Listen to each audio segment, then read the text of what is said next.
All right, let's talk about something that's probably on a lot of our minds, but, we tend to put off planning for what happens after we're gone. Yeah, it's definitely one of those We things. think about houses, bank accounts, IRAs, all the traditional assets. But what about your digital assets, specifically your crypto? Hmm. It's a truly unique challenge because, unlike those traditional assets, there's no bank manager, no central legal institution to call upon if you pass away. Right, there's no one to just call up and say, hey, my relative passed. How do we access their Bitcoin? It doesn't work like that. Exactly. Your crypto doesn't have a direct line to probate court. So our mission in this deep dive is really to give you, our listener, a clear, actionable roadmap for securing your crypto for your heirs. And we're drawing this from expert sources on crypto estate planning. Because, and this is the absolute critical point that many miss, simply putting your seed phrases in a will isn't just unsafe. It's potentially disastrous. It really is. And that's the dangerous blind spot for so many crypto holders. You've got this incredible asset, potentially worth a significant amount. Yeah. And without the right planning, your digital legacy could be completely lost. It's a tragic scenario we hear about far too often. Which is why we're doing this deep dive, right? Precisely. It's crucial. Okay, so let's get to the heart of the problem then. You spent years building this digital wealth, maybe a significant sum, and then, poof, it's gone. Gone. Not stolen, not hacked, but simply inaccessible to your loved ones. Is it truly that straightforward? If they don't know where it is or how to get to it, it might as well not exist. It absolutely is. That's the core issue. Inaccessibility. Yeah. And the reasons why traditional methods fail here are, well, they're pretty compelling. Like just putting the keys in the will. Yeah, you might think, why not just include my seed phrase? That string of words that's essentially your master key, or my exchange credentials in my will. Seems logical on the surface. But think about it. For one, that information is often stored digitally somewhere, or maybe shared with estate planners. That makes it incredibly easy to steal. Okay. And a will, once it goes through probate, often becomes a public document. Right, I've heard that. Public record. Imagine your private keys, your digital fortune, suddenly exposed to anyone who can access that public record. It's terrifying. Definitely don't want that. And beyond that, most heirs won't understand what a seed phrase is, let alone how to use it properly. I might just see a list of random words. Exactly. They Yeah. could accidentally wipe it, delete it, or worse, fall prey to scammers who know exactly how to exploit that confusion. So what's the fix then?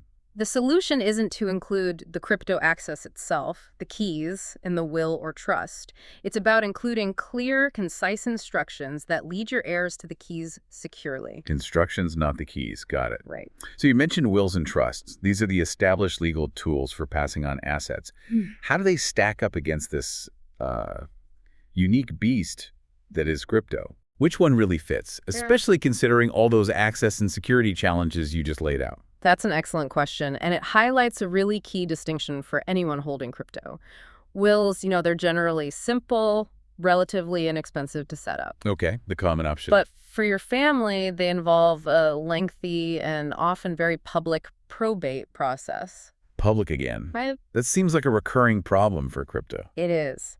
That public nature significantly increases exposure to potential fraud or just significant delays. And that's far from ideal when you're dealing with volatile digital assets that can, swing wildly in value day to day. So delays could be costly. Very costly. Now, trusts, on the other hand, they are typically more expensive up front. That's true. Oh. But they offer a much faster, private, and generally more secure transfer process. Faster and private. Sounds better for crypto. For crypto, their efficiency and, importantly, their discretion make them far more suitable in most cases. So it's like that analogy you used earlier. Exactly. Think of a will as maybe a public library book anyone can eventually read, whereas a trust is more like a private vault. Okay. With controlled access, only opened by those you specifically designate and under the conditions you set. Much more secure. That makes a lot of sense. A private vault. Mm-hmm. Okay. But, people often look for the easy way out, right? There must be some kind of easy button people think they can use for this. Oh, definitely. People gravitate towards what seems simple. But our sources suggest these intuitive alternatives are actually, fraught with risk. What are some of these common pitfalls? Why do they fall short? You're absolutely right. The perceived easy button almost always leads to complications down the road with crypto inheritance. What are people trying? Well, take crypto exchanges, for instance. Hmm. On the surface, they seem perfect. You log in, you see your assets, feels familiar, like a bank account. Simple, right? Yeah, I can see the appeal. But, and this is a big but, they come with significant unreliability for inheritance. Exchanges can, and they frequently do, go out of business. Poof, gone. Gone. Or they get hacked. Or they might just make account recovery incredibly difficult, or even impossible, especially for heirs who aren't the original account holder. Because of KYC and stuff? Exactly. Their verification processes almost always require the living account holder. So even with all the correct legal paperwork, if the original owner is gone, that crypto could essentially be trapped on the exchange forever. Wow, okay. So exchanges are risky for legacy. What else? Then there are crypto ETFs, or exchange-traded funds. Ah, the newer option. Right. These appear simple for estate planning because they're just shares held in a traditional brokerage account, something your family might already understand. Easier handover, maybe? Potentially. However, they usually only support the major tokens, Bitcoin, Ethereum, maybe Solana now, limited choice. Right. And here's the critical part, the real kicker for crypto purists. You don't actually own the underlying coins themselves. Right, you own shares of the fund. Exactly. You own fund shares? This completely defeats the whole point of crypto autonomy and direct ownership for many people.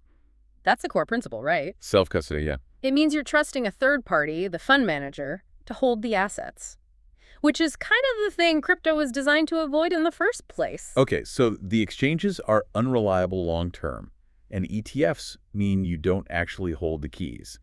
Those easy buttons sound like they have serious downsides. They really do. More like trapdoors sometimes. So if those are actually minefields, what's the real path forward? What's the comprehensive strategy our sources recommend for truly secure crypto inheritance?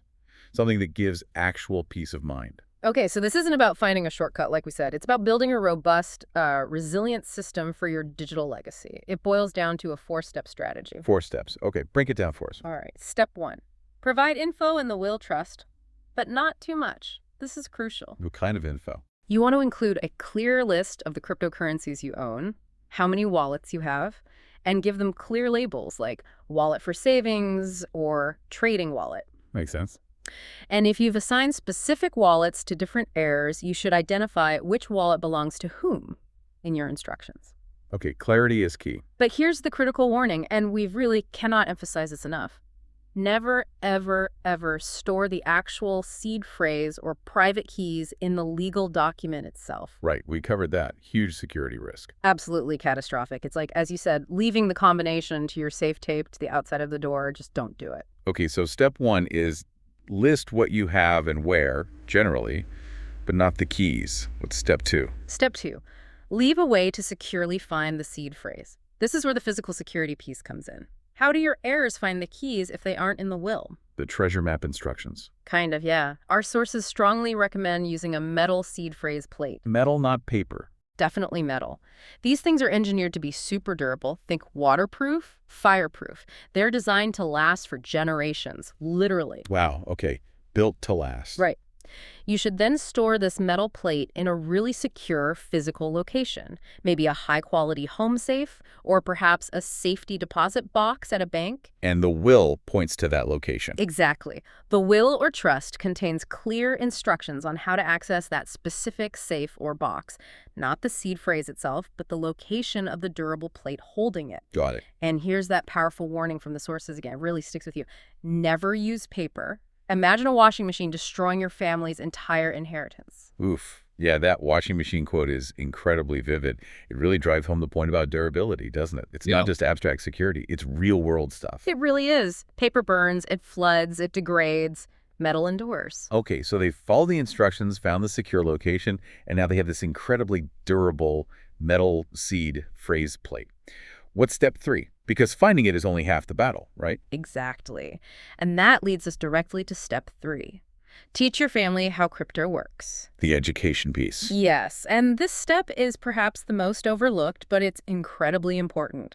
Most heirs, let's be honest, won't know what to do with a seed phrase even if they find it engraved perfectly on metal. They'll just stare at 12 or 24 words? Probably. So you need to leave behind a step-by-step user guide, something really clear. What should be in the guide? It should answer common basic questions like, what is a seed phrase? How do I actually use this thing to access a wallet?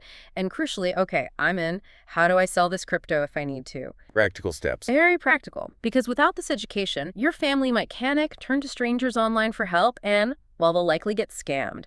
The space is full of predators targeting newcomers. That's a scary thought. It is. Think of it like this. You wouldn't just hand your family the keys to a complex race car without teaching them how to drive it, right? No, definitely not. Same principle. They need to know how to handle it safely before they hit the road, or they could crash and lose everything. Good analogy. Okay, so provide info, not keys. Secure the keys physically.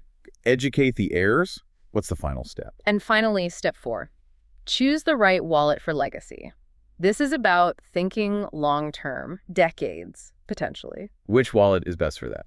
Well, the source we looked at strongly recommends the Tandem wallet specifically for this legacy purpose. Tandem. Why that one? Its attributes are geared towards long-term, unattended storage. It's batteryless, which is huge. No dead batteries after 10 years. Exactly. It's also incredibly durable. They claim it's EMP-proof, waterproof. It's designed to last 25 years or more. Wow. And importantly for heirs, it's supposed to be easy for anyone to use with just a standard NFC-enabled smartphone, which pretty much everyone has now. Easier than fiddling with small buttons on a hardware wallet. That's the idea. It contrasts sharply with alternatives like, say, a Ledger or a Trezor. Those are great wallets for active use today, absolutely. Yeah, lots of people use them. But they have screens that can break, they have batteries that will eventually die, they might not withstand the test of time, or, frankly, accidental mishandling by an inexperienced heir decades from now. That's a really good point about long-term durability for someone else to use. However, even with the best wallet choice today, technology moves fast. So the advice is still to review and potentially update your wallet plan maybe every 3 years or so, just to stay ahead of tech shifts. Okay, so this isn't a set it and forget it kind of plan then, is it? Even with metal plates and durable wallets? Not at all. Not in crypto. The crypto world is notoriously dynamic. Things change constantly. What does that mean for the long game of this plan? It means vigilance. Crypto evolves incredibly quickly. New protocols, new wallet types, new security considerations. So your estate plan for it must be reviewed and updated regularly. How often? Our sources suggest reviewing your trusts or will documents concerning crypto about every 3 years. And what are you looking for in that review? You're updating the list of your holdings, maybe swapping out wallet models if something much better or more secure comes along, and definitely revising the instructions you leave behind as the ecosystem changes. And re-educating heirs, too, presumably. Absolutely. You need to keep your designated heirs informed, at least generally, as the technology and processes evolve. Think of it like updating your GPS map software. Roads change, new highways are built. You need the new directions to navigate effectively.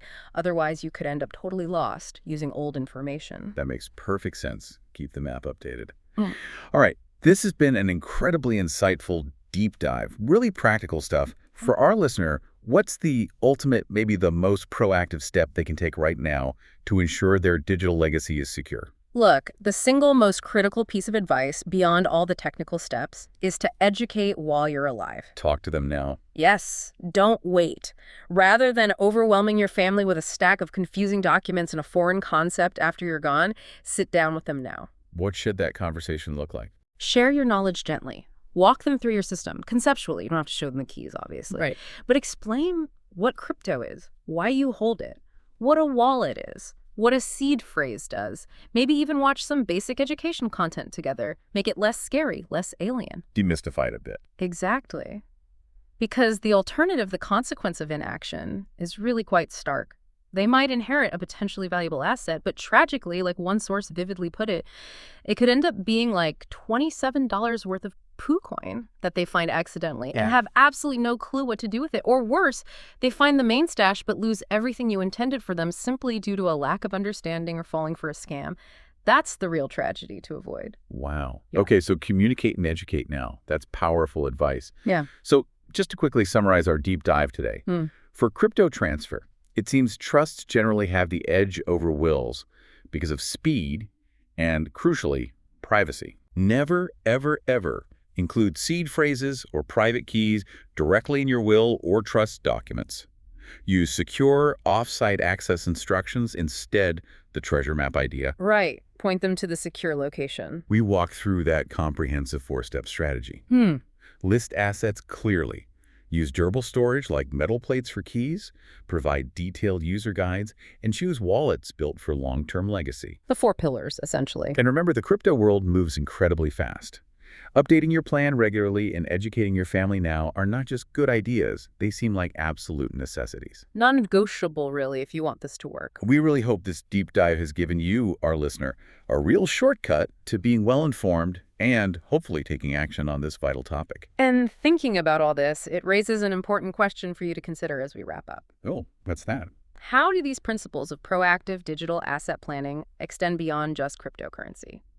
Think about your other digital legacy items: social media accounts, digital photos, maybe online businesses, or intellectual property stored digitally. That's a great point. It's a much bigger picture. It is. And what are the broader implications of needing to secure our entire digital identities for future generations in this increasingly digital world we all live in? Something to mull over.